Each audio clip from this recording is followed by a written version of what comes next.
Un solo disparo dirigido a órganos vitales como el cerebro o el corazón se ocupa de enterrar para siempre la vida de un traidor o un prisionero.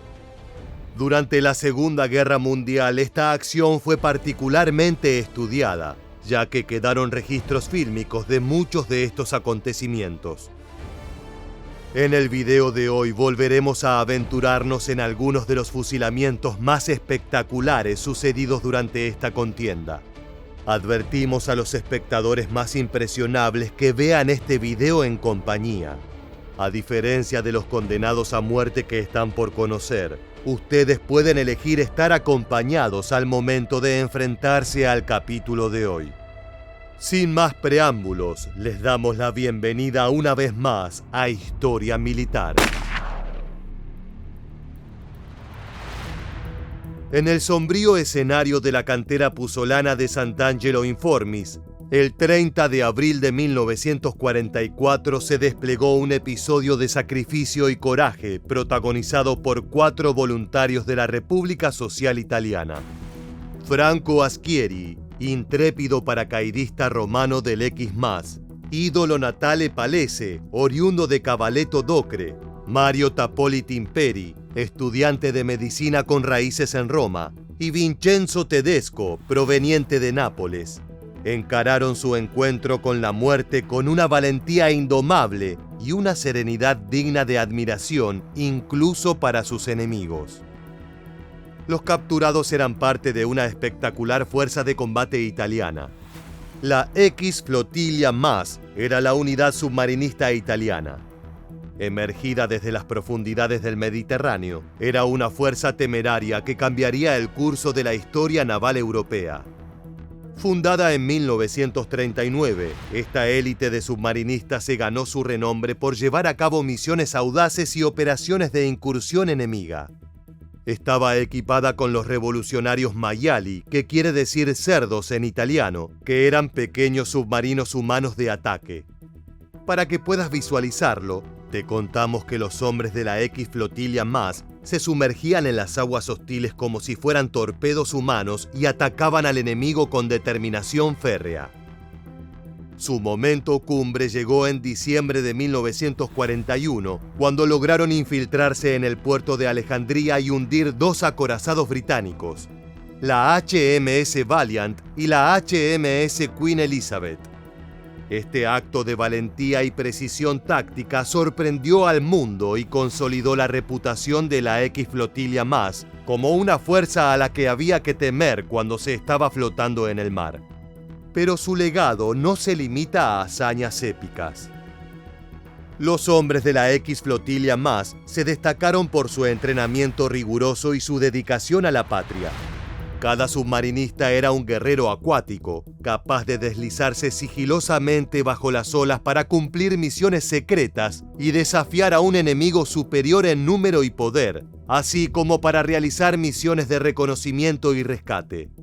El espíritu intrépido de la X Flotilla Más se reflejó en sus líderes carismáticos, como el comandante Junio Valerio Borghese, quien guió a sus hombres con astucia y audacia. Su unidad se convirtió en un símbolo de tenacidad y habilidad táctica, desafiando las adversidades con ingenio y coraje.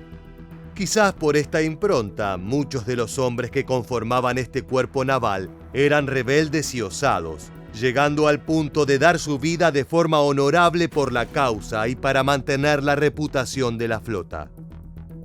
El caso de los 4 soldados mediterráneos fue emblemático.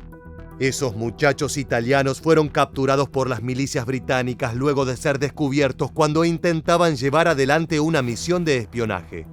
El plan era realizar tareas de inteligencia para las tropas del duque Benito Mussolini. Sin embargo, el ejército aliado desbarató sus planes y los condenó a muerte por ser criminales de guerra a manos de un pelotón de fusilamiento inglés.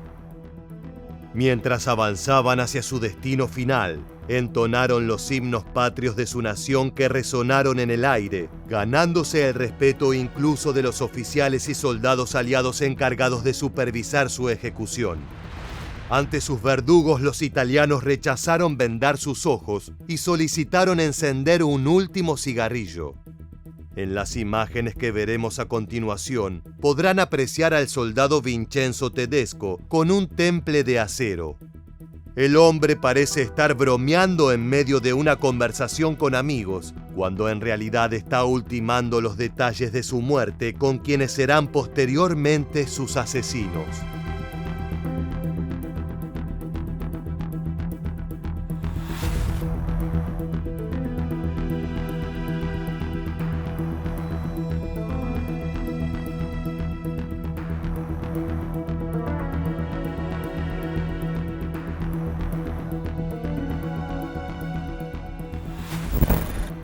Este acto de resistencia hasta el último aliento dejó una marca imborrable, tanto en los libros de la X Flotilla Más como en los soldados británicos que tuvieron que jalar el gatillo y acabar con esas vidas. En un escenario mucho menos honorable, incluso más bien indigno, sucedieron las masacres de Liepāja, una ciudad al oeste de Letonia. Perfeccionando su estrategia de fusilamiento en la gélida tundra soviética, los nazis desplegaron su maquinaria asesina en diversos escenarios durante la ocupación de Letonia en 1941, encontrando en la ciudad de Liepāja un sombrío telón de fondo para un horror inimaginable. En los días trágicos que siguieron a la ocupación alemana, la ciudad costera se convirtió en un escenario de masacres despiadadamente públicas que dejaron un relato oscuro y brutal en el legado de los pobladores y sus familias.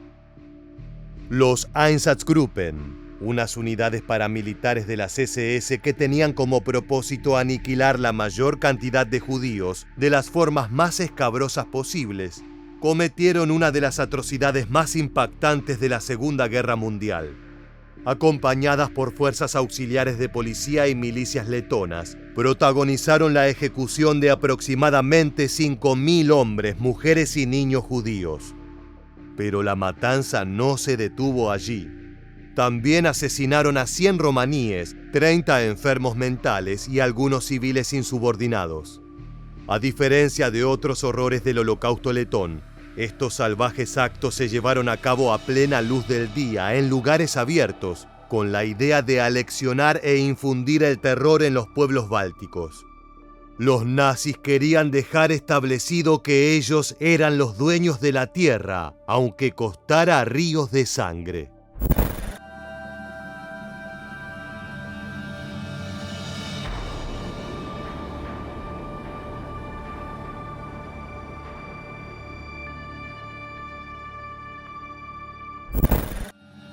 Nos trasladamos al norte de Liepāja, donde el Parque Rainis en el corazón de la ciudad, el puerto, el estadio olímpico y el faro se convirtieron en testigos mudos de estos actos inhumanos. Un siniestro clímax de horror se iba a desplegar en las dunas de Skede. En un campo de entrenamiento del ejército letón abandonado, las fuerzas alemanas y colaboracionistas llevaron a cabo la mayor masacre ejecutada en un solo día. Entre el 15 y el 17 de diciembre de 1941, las vidas de 2.731 judíos y 23 comunistas fueron exterminadas por un caprichoso argumento racial. Skede se convirtió en un lienzo de crueldad humana, donde las Einsatzgruppen pintaron con sangre un paisaje que dejó un saldo de muertos tan terrible como impresionante. Aunque atroz y difícil de asimilar, la tragedia en Liepāja ha mantenido viva la memoria, especialmente en comparación con otras ciudades letonas. Ninguna otra localidad carga con el peso de conocer con más detalle el horror desencadenado en sus calles durante la ocupación nazi. Este oscuro capítulo en la historia de Liepāja sirve como recordatorio de la capacidad destructiva de la intolerancia y como un llamado a la reflexión sobre la importancia de preservar la memoria para evitar que la historia se repita. En el turbulento escenario de la Italia fascista, Pietro Caruso emergió como una figura polarizante.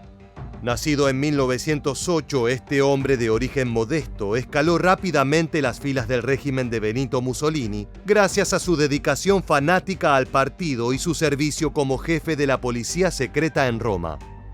Su implacable persecución de opositores políticos y su papel en la aplicación de leyes antisemitas durante la ocupación nazi en Italia le granjearon una reputación temida y odiada. El 24 de marzo de 1944 marcó un giro oscuro en la vida de Caruso. En respuesta a un audaz ataque partisano contra las fuerzas de ocupación alemanas en Roma, las SS alemanas, en colaboración con las autoridades fascistas, llevaron a cabo una masacre que quedaría escrita en sangre en los libros de historia. El subversivo Gruppi di Azione Patriottica había detonado un explosivo en un carrito de basura en la Vía Rasella de Roma. El atentado se cobró la vida de 31 personas. Todos ellos eran soldados italianos germanohablantes que lucharon en el frente ruso para las fuerzas del eje. Ante este siniestro, Adolf Hitler ordenó una respuesta contundente y virulenta: la ejecución de 10 civiles italianos por cada soldado caído. El Führer pretendía con esta conducta acabar con los actos de insurrección en Italia de una vez y para siempre. El audaz ataque de los partisanos italianos que emboscaron una columna de soldados alemanes iba a costar la vida de 335 personas. Muchas de ellas eran miembros activos de la resistencia italiana y fueron condenadas a morir ejecutadas. Pietro, en ese entonces jefe de la policía fascista, recibió la macabra tarea de seleccionar a 80 personas que se convertirían en víctimas para pagar el precio de la represalia. Gracias a sus quejas iniciales ante las autoridades nazis, logró reducir la cifra a 50. El trato fue que los comandantes del Tercer Reich lo obligaron no solo a ser testigo de las ejecuciones, sino también cómplice y autor de la matanza. En colaboración con Herbert Kappler, el maestro de la Gestapo alemana en Roma, Pietro Caruso orquestó lo que sería recordada como la trágica masacre de las fosas ardeatinas. Tras la liberación de Roma, el oscuro capítulo de los crímenes de Pietro Caruso fue llevado a juicio. Su condena resonó con un veredicto implacable el 21 de septiembre de 1944, marcando el fin de la impunidad para este siniestro personaje. La sentencia dictada fue la pena máxima, la muerte. El desenlace de la historia de Caruso se desarrolló en el sombrío escenario del Forte Bravetta en Roma. En un macabro acto de justicia poética, el mismo lugar que alguna vez fue testigo de sus actos crueles se convirtió en el escenario de su condena final. En el patio de este fuerte, un pelotón de fusilamiento de la Polizia di Stato iba a ejecutar la sentencia, poniendo fin de manera contundente a la vida de quien una vez sembró el terror en la capital italiana. En el oscuro atardecer del 22 de septiembre de 1944, Pietro Caruso enfrentó su muerte con la solemnidad que solo la ejecución puede otorgar. Fue obligado a estar sentado en una silla durante el procedimiento y de espaldas al pelotón de carabinieri. De esta manera, el tribunal pretendía que muriera en deshonra por haber cometido crímenes de traición a la patria. Aquel sombrío día, con el prisionero ya sentado en la silla, las autoridades y el clérigo verifican los detalles. La orden se da y los disparos certeros rompen el silencio, poniendo fin a la vida del reo. Ahora vamos a compartirles las impactantes imágenes que quedaron registradas en video, pero les advertimos que no son aptas para espectadores sensibles.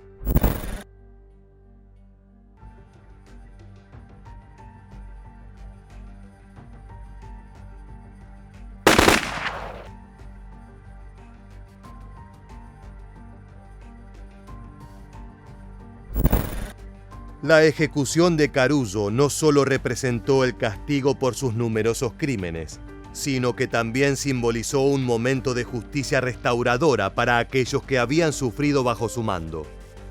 Este capítulo oscuro y trágico llegaba a su conclusión, pero la memoria de las atrocidades cometidas perdurará como un recordatorio sombrío de los horrores del pasado. Funcionando casi increíblemente como espejo, la historia de Pietro Koch es estremecedoramente parecida a la de Caruso. Con el mismo nombre de pila y lugar de nacimiento, Estos personajes participaron de las mismas acciones siniestras y corrieron la misma suerte.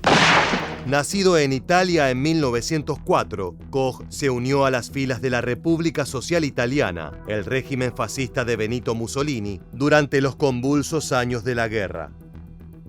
Con una carrera ascendente, Koch se convirtió en el comandante de la temida Brigada de Asalto de Roma, una unidad paramilitar responsable de la persecución y represión de opositores políticos.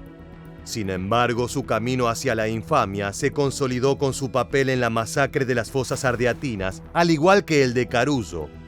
Koch, conocido por su brutalidad, fue el encargado de seleccionar a las víctimas, pero a diferencia de su tocayo, eligió gustoso la cantidad de sacrificados. Su participación en la elección y supervisión de las ejecuciones marcó su perfil marcial y sanguinario, sellando su destino de manera irreversible. Capturado al final de la guerra junto a su pareja Tamara Cherry después de algunos escapes escurridizos, Koch enfrentó un juicio que lo condenó por crímenes de guerra y colaboracionismo con el régimen nazi. El 22 de junio de 1945, en la prisión de Regina Coeli en Roma, Koch se vio obligado a aceptar su sentencia. Casi como una broma del destino, se lo condenó al mismo método de fusilamiento que a Caruso: morir de espaldas a su pueblo como un traidor a la patria. Veamos cómo lo preparaban las tropas para fenecer humillado a manos de sus verdugos.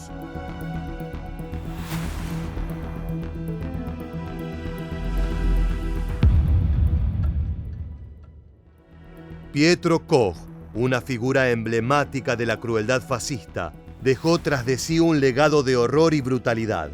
Su historia, aunque trágica, sirve como recordatorio de las sombras que pueden emerger en tiempos de conflicto y cómo, al final, la justicia busca equilibrar los actos más atroces de la humanidad.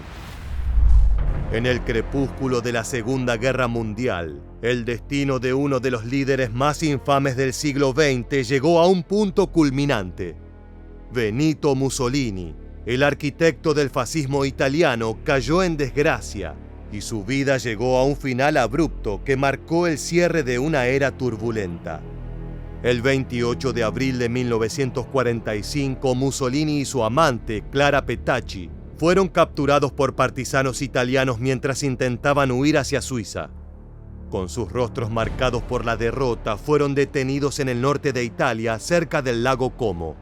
La noticia de la captura se extendió como un reguero de pólvora, señalando el inminente fin de una era de autoritarismo y represión. Las horas finales de Mussolini son un relato digno de una película. Encarcelado en la pequeña ciudad de Giulino di Mezzegra, se vio obligado a enfrentar un destino de justicia brutal, al igual que él mismo había obligado a padecer al pueblo italiano. La mañana del 29 de abril de 1945, Mussolini y Petacci fueron conducidos a un muro en la plaza de la ciudad, rodeados por una multitud furiosa y vengativa. La ejecución fue rápida y sin miramientos. Un pelotón de fusilamiento abatió a Mussolini y Petacci, poniendo fin a sus vidas de manera dramática. La imagen icónica de sus cuerpos colgando cabeza abajo atacados por el pueblo en la Plaza Loreto en Milán se convirtió en un símbolo del colapso del régimen fascista.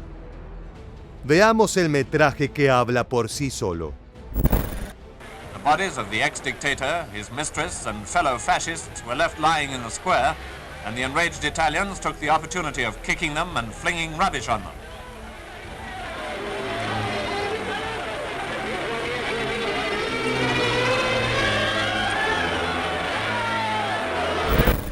El legado fascista de Benito Mussolini, que alguna vez se había considerado a sí mismo como el Duce Invencible, se desvaneció en la cruel frialdad de la muerte. Su ejecución marcó el fin de una era de totalitarismo en Italia y simbolizó el rechazo de un pueblo que había soportado demasiado. La caída del Duce resonó en todo el mundo, destacando la efímera naturaleza del poder cuando se basa en la opresión y la intolerancia. Acabamos de compartirte algunas de las ejecuciones más espectaculares de la Segunda Guerra Mundial. En cualquiera de los casos expuestos, la pena de muerte es una metodología que al día de hoy prácticamente ha dejado de utilizarse, para reemplazarse por sistemas de condena más humanistas y menos dramáticos. Resta ver si los hombres de la guerra están a la altura de esta oportunidad de humanizar las contiendas, o seguirán empujando los límites de los conflictos bélicos hasta llegar a este tipo de soluciones drásticas. De esta manera estamos terminando el impactante video de hoy. Te agradecemos haber llegado hasta el final y te esperamos en las próximas entregas de Historia Militar.